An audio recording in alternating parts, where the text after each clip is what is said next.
우리에게 주신 하나님의 말씀은 호세아 8장 1절로 6절의 말씀입니다. 저와 여러분이 한 절씩 교독하시겠습니다. 나팔을 내 입에 댈지어다. 원수가 독수리처럼 여호와의 집에 덮치리니 이는 그들이 내 언약을 어기며 내 율법을 범함이로다. 그들이 장차 내게 부르시기를 나의 하나님이여 우리 이스라엘이 주를 아나이다 하리라. 이스라엘이 이미 선을 버렸으니 원수가 그를 따를 것이라. 그들이 왕들을 세웠으나 내게서 난 것이 아니며 그들이 지도자들을 세웠으나 내가 모르는 바이며 그들이 또 그 은금으로 자기를 위하여 우상을 만들었나니 결국은 파괴되고 말리라. 사마리아여 내 송아지는 버려졌느니라. 내 진노가 무리를 향하여 타오르나니 그들이 어느 때에야 무죄하겠느냐. 이것은 이스라엘에게서 나고 장인이 만든 것이라 참신이 아니니 사마리아의 송아지가 산산조각이 나리라. 아멘. 긴급 재난 문자는 아주 중요한 기능을 가지고 있습니다. 특별히 전쟁과 같은 또 천재지변과 같은 상황에서 긴급 재난 문자는 너무나 중요하다고 할 수가 있겠습니다. 하지만 오늘날 긴급 재난 문자는 굉장히 귀찮게 여겨져서 마치 스팸 메시지처럼 차단해 두는 경우가 많이 있습니다. 사실 저도 차단해 두었습니다. 그런데 오늘 말씀을 보면 이스라엘 백성들에게 긴급 재난 문자와 같은 나팔이 울려 퍼지고 있는데 이스라엘 백성들의 반응이 굉장히 냉담하게 나오고 있습니다. 1절의 말씀 보겠습니다. 나팔을 내 입에 댈지어다. 원수가 독수리처럼 여호와의 집에 덮치리니 이는 그들이 내 언약을 어기며 내 율법을 범함이로다. 이스라엘에서 나팔은 굉장히 중요한 기능을 가지고 있었습니다. 전쟁 시에 군사들을 소집하는 그런 기능이 있었고 또 공적인 집회의 시작을 알리며 예배의 악기로 사용되기도 했습니다. 뿐만 아니라 마지막 날에 대한 경고의 알림으로서 사용되기도 했는데 우리가 사랑하는 찬송가 하나님의 나팔 소리 천지 진동할 때에 예수님의 영광 중에 오신다는 그 가사처럼 바로 마지막 날에 대한 경고의 알림으로 사용되기도 했습니다. 이처럼 나팔은 전쟁과 예배 그리고 마지막 날에 대한 경고로 굉장히 중요한 기능을 가지고 있었던 것입니다. 그렇다면 오늘 왜 호세아 선지자는 내 입으로 나팔을 불라라고 말씀을 하고 있습니까? 그것은 독수리처럼 빠르고 강한 원수의 공격 때문인 것입니다. 잔인하기로 유명한 아수르의 군대가 이스라엘을 공격하려고 이미 준비를 마치고 공격하고 또 공격하고 있었기 때문인 것이죠. 그래서 호세아는 긴급 재난을 알리는 이 나팔을 불면서 잠자는 이스라엘 백성들을 깨우고 있는 것입니다. 이 모든 문제의 책임과 원인은 어디에 있습니까? 바로 이스라엘에게 있는 것입니다. 하나님의 백성이자 하나님의 신부인 이스라엘이 하나님과의 언약을 어기며 하나님의 율법을 범한 것이 이 모든 문제의 원인과 책임이었던 것입니다. 언약을 어겼다는 것이 무엇입니까? 그것은 그들이 하나님의 주권을 거부했다는 거예요. 율법을 어겼다는 것은 무엇입니까? 하나님의 뜻이 아닌 자기의 뜻, 세상의 뜻을 살아갔다라는 것을 보여주고 있는 것입니다.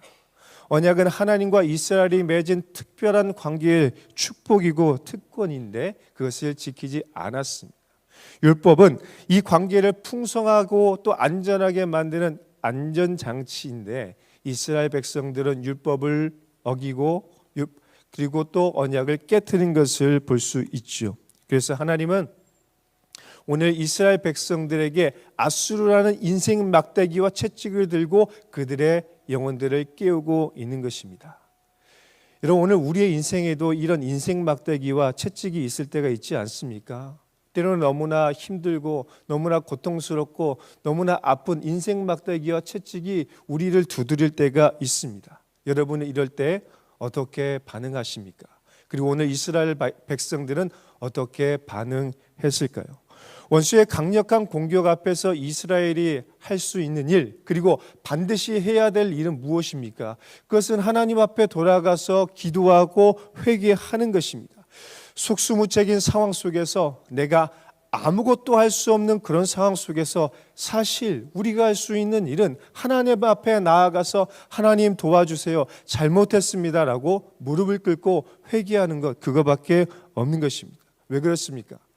하나님은 언제나 우리의 기도를 들으시고 우리의 기도를 너무나 소중하게 여기시는 좋으신 분이기 때문이에요. 그래서 우리는 지금처럼 날마다 새벽에 나와서 기도하고 문제가 있을 때나 문제가 없을 때나 하나님 앞에 나와 기도하는 그런 삶을 살아가게 됩니다.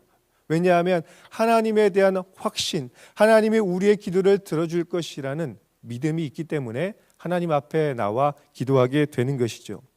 그런데 때로는 우리가 이렇게 기도하는데 하나님이 우리의 기도를 마치 듣지 않는 것처럼, 응답하지 않는 것처럼 느껴질 때가 종종 있다라는 것입니다. 2절의 말씀을 함께 보겠습니다. 그들이 장차 내게 부르짖기를 나의 하나님이여 우리 이스라엘이 주를 아나이다 하리라. 이 말씀의 뉘앙스 속에서 우리는 하나님의 냉담한 반응을 볼 수가 있습니다. 이스라엘이 하나님 앞에 간절히 부르짖으며 하나님을 찾겠지만 그 기도가 하나님의 마음에 상달되지 않고 그 기도가 우리에게 응답되지 않는 것처럼 답답하게 느껴지는 그런 상황이 우리에게 있다라는 것입니다. 왜 그럴까요? 왜 하나님은 우리의 기도에 침묵하는 것처럼 느껴지는 것일까요? 그것은 하나님과 우리의 관계가 깨어졌기 때문인 것입니다. 하나님이 우리의 작은 신음과 우리의 기도에 응답해 주시는 이유는 무엇입니까? 그것은 하나님과 우리가 아주 특별한 관계이기 때문인 것입니다. 우리가 하나님과 언약을 맺은 그의 언약의 백성이고 하나님과 혼인관계를 맺은 그의 신부이기 때문에 하나님께서 우리를 너무나 소중하게 여기시고 우리의 작은 신음과 기도에 응답해 주시는 거예요. 그래서 항상 기도를 들어주시죠. 하지만 호세아 당시의 백성들이, 그리고 이 시대의 백성들이 입술로는 나의 하나님이라고 부르지만 나의 하나님처럼 섬기지는 않았습니다. 그리고 이스라엘의 주를 안다, 내가 인격적으로 주를 안다, 내가 진짜 주님을 안다라고 입술로는 말하고 있지만 진짜 인격적으로, 실제적으로 하나님을 알지 못했습니다. 비상적인 관계를 맺고 있었던 것이죠. 만약 이스라엘이 진짜 하나님을 알았다면, 우리가 진짜 하나님을 알고 있다면 하나님을 그렇게 예배하지 않을 거예요. 하나님을 진짜 안다면 하나님을 그렇게 믿지 않을 것입니다. 이처럼 하나님께서 이스라엘 백성들의 기도에 응답하시지 않은 이유는 관계가 깨어지고 무너졌기 때문인 것입니다. 피상적이고 비인격적인 관계를 맺으면서 마치 별거 중에 있는 부부처럼 그렇게 하나님과 관계를 맺고 있는 것입니다. 왜 이런 문제가 생겼을까요? 그것은 이스라엘 백성들이 선하신 하나님, 그리고 하나님의 선한 뜻을 이미 저버렸기 때문인 것입니다. 3절의 말씀을 함께 보겠습니다. 이스라엘이 이미 선을 버렸으니 원수가 그를 따를 것이라. 여기서 선이란 히브리어로 토브를 말하는데, 토브는 하나님께서 창조 시에 부여하신 모든 자연의 질서와 하나님의 뜻이 완벽하게 조화로운 그 샬롬의 상태를 말하는 것입니다. 그래서 하나님께서 이 세상을 창조하신 다음에 뭐라고 말씀하셨습니까? 보시기에 좋았다, 보시기에 토부했다라고 계속해서 말씀하시면서 인간을 만드시고 하나님의 형상인 인간을 보시기에 심히 좋았다, 보시기에 토부했다라고 말씀을 한 것입니다. 하지만 인간의 타락으로 말미암아 이 하나님의 선이 깨어진 거예요. 왜 하나님께서 인간에게 율법과 언약을 주셨습니까? 이 깨어진 선, 이 깨어진 토부가 회복되기를 원하셨기 때문에 우리와 언약을 맺으시고 하나님의 선하신 율법을 우리에게 주신 것입니다. 그래서 율법은 하나님이 우리를 위해서 주신 안전벨트인 것입니다. 오늘 여러분 운전하시면서 다 안전벨트를 메고 오셨을 것입니다. 왜 그렇습니까? 그것이 답답하지만 우리를 지켜주는 안전장치이기 때문인 것입니다. 그래서 우리는 율법이 정한 선을 지킬 때 우리는 하나님이 부여하시는 평안과 안전을 누리는 삶을 살 뿐만 아니라 세상을 하나님의 선으로 바꿔나가는 토부의 삶을 살게 되는 것입니다. 하지만 이스라엘 백성들은 하나님이 주신 이 선한 길을 따라가지 아니하고 바로 여로보암의 길을 따라갔습니다. 하나님은 여로보암에게 북이스라엘을 세우는 선한 길을 제시하셨지만 여로보암은 악한 길로 나아갔습니다. 왜 그렇습니까? 그의 욕심과 그의 두려움이 하나님의 선한 길이 아닌 악한 길로 가게 만든 것입니다. 그리고 이스라엘 백성들이 이 여로보암의 악한 길을 따라갔습니다. 북이스라엘의 모든 왕들이 여로보암의 길을 따라갔다라고 성경은 평가하고 있는 것이죠. 오늘 호세아 선지자 시대를 다스리고 있던 왕을 포함해서 북이스라엘의 모든 왕이 여로보암의 길을 걸어가면서 하나님의 선하신 길을 떠나갔던 것입니다. 사랑하는 여러분, 오늘 우리가 하나님의 선한 성품과 선하신 뜻을 따라야 하는 이유가 무엇입니까? 그것이 오히려 우리를 지켜주기 때문인 것입니다. 하나님의 언약이, 하나님의 율법이 우리를 지켜주기 때문에 때로는 그것이 답답해 보이고 지키기가, 순종하기가 어렵지만 그것을 지켜야 한다라는 것입니다. 우리가 하나님의 선한 뜻을 따라갈 때 그것이 안전벨트가 되어서 우리를 꼭 붙잡아 주기 때문인 것이죠. 만약 우리가 선한 길을 떠나서 악한 길을 가게 된다면 우리를 기다리고 있는 것은 원수의 참혹한 공격밖에 없을 거예요. 원수들이 우리를 넘어뜨리기 위해서 매복하고 또 추격하여 우리를 파멸의 길로 이끌게 될 것입니다. 오늘의 말씀처럼 독수리처럼 빠르고 강한 아수르의 군대와 같은 인생 막대기와 채찍이 우리를 공격하고 우리를 붙잡아 넘어뜨리게 될 것입니다. 그래서 우리는 그것을 피할 수도 없고 그것을 알아도 해결할 수 있는 능력이 없게 되는 것입니다.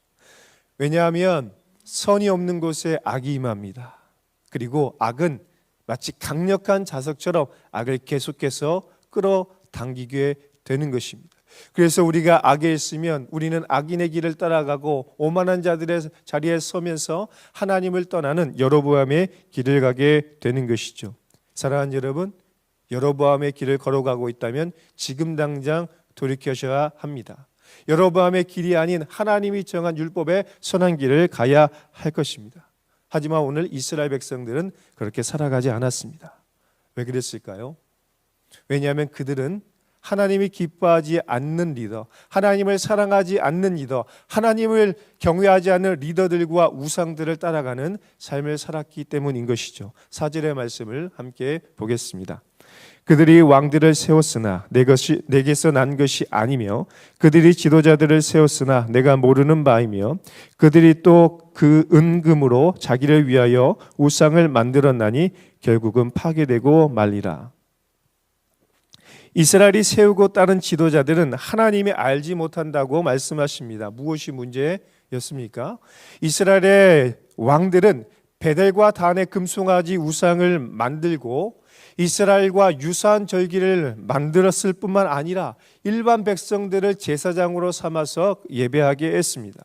그래서 이스라엘 백성들이 예루살렘 성전을 향한 마음을 갖지 못하도록 우상을 섬기게 하고 유사한 절기를 지키게 하는 혼합적인 신앙을 갖게 한 것입니다. 왜 그랬습니까? 백성들의 마음이 다시 하나님의 성전으로 향하여 북이스라엘을 버리고 남유다로 돌아갈 것을 두려워하여 베델과 단에 금송아지 우상을 세워서 하나님을 떠난 혼탁한 신앙으로 살아가게 만든 것입니다. 이 문제의 책임이 누구에게 있습니까? 이스라엘의 지도자에게 있는 거예요. 뿐만 아니라 이스라엘 백성들에게도 그 책임이 없다 하지 않겠습니다. 그들은 영적인 분별력이 없어서 영적인 무지함 때문에 하나님이 기뻐하지 않는 리더들과 우상들을 숭배하는 그런 삶을 살아간 것입니다. 스스로 하나님의 선한 길을 떠나 여로보암의 악한 길을 따라가게 된 거예요. 왜냐하면 그가 제시하는 길은 너무나 좋아 보였기 때문인 거예요. 우상은 내 마음대로 좌지우지할 수 있을 것 같고 내게 쉽고 빠른 길을 제시하는 것 같고 우상이 제시하는 길을 따라가면 풍요를 누리고 쾌락을 누리며 내가 원하는 대로 살아갈 수 있을 것 같은 착각에 빠진 것입니다. 이렇게 이스라엘은 하나님이 기뻐하지 않는 삶을 살아가면서 오늘 해결할 수 없는 문제가 생기자 하나님 앞에 나아가서 간절히 기도하며 나의 기도에 응답해 달라고 기도하는 모순적인 믿음을 보여주고 있는 것입니다. 그 결과 하나님의 침묵과 하나님의 진노를 경험하고 있는 것이죠. 5절과 6절의 말씀입니다. 사마리아여 내 송아지는 버려졌느니라. 내 진노가 무리를 향하여 타오르나니 그들이 어느 때에야 무지하겠느냐. 이것은 이스라엘에서 나고 장인이 만든 것이라. 참 신이 아니니 사마리아의 송아지가 산산조각이 나리라. 사마리아 곧 이스라엘을 향한 하나님의 맹렬한 진노가 느껴지십니까? 하나님은 그들의 간절한 기도에 오히려 베델과 단에 있는 금송아지를 내가 철저히 파괴하겠다는 응답을 주시고 있습니다. 잘못된 리더들을 따라가고 우상을 숭배하고 있는 그들을 향해 하나님의 진노를 바라고 있습니다. 그들의 변질된 신앙을 책망하시면서 하나님께서 호되게 책망하고 진노하고 있습니다. 하지만 저는 여기서 역설적으로 우리를 향한 하나님의 신실하고 열정적인 사랑을 보게 됩니다. 왜냐하면 하나님의 진노와 하나님의 질투는 하나님의 사랑과 정비례하기 때문입니다. 하나님의 진노의 무게와 하나님의 사랑의 무게가 정비례하기 때문인 것이죠. 하나님의 진노는 불과 같이 무섭지만 그 진노의 무서움만큼 우리를 질투하듯이 사랑하는 하나님의 애절하고 간절한 사랑이 이 말씀 속에 담겨 있는 거예요. 질투는 하나님의 사랑의 반증입니다. 하나님의 진노는 악에 대한 철저한 진노이지만, 거룩한 진노이지만 반면에 우리를 향한 하나님의 열정적이고 간절한 신실한 사랑인 것입니다. 그래서 하나님의 진노는 우리와 관계를 회복하기 위한 관계의 신호탄이자 그리고 문제 해결의 실마리가 되는 것입니다.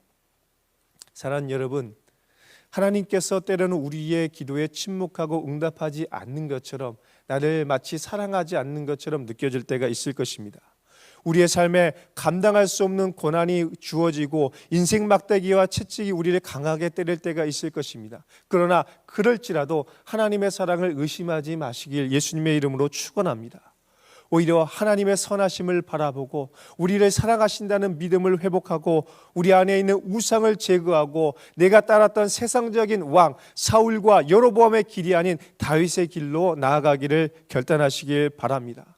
나의 욕망과 두려움 때문에 섬겼던 그런 모든 것들을 다 내려놓고 하나님만 바라보시면 선하신 하나님, 우리를 사랑하시는 하나님께서 다시 우리에게 새로운 길을 보여주실 줄 믿습니다.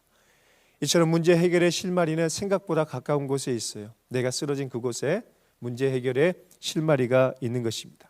내가 하나님의 언약을 깨뜨리고 율법을 범했다면 다시 하나님의 언약을 붙잡고 하나님의 선한 율법을 따라 살기를 결단하는 것입니다.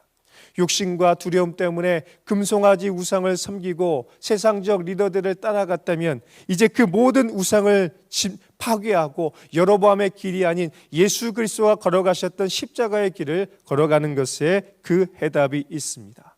사랑하는 여러분, 하나님은 참 좋으신 분입니다. 하나님은 우리를 사랑하시는 분입니다. 하나님은 참 선하신 분입니다. 절대로 이것을 의심하지 마시고 날마다 하나님의 선한 품으로 나아가시길 바랍니다. 하나님이 호세아를 비롯한 수많은 선지자들을 보내셔서 경고의 나팔을 부셨던 이유가 무엇입니까? 우리를 향한 사랑인 것입니다.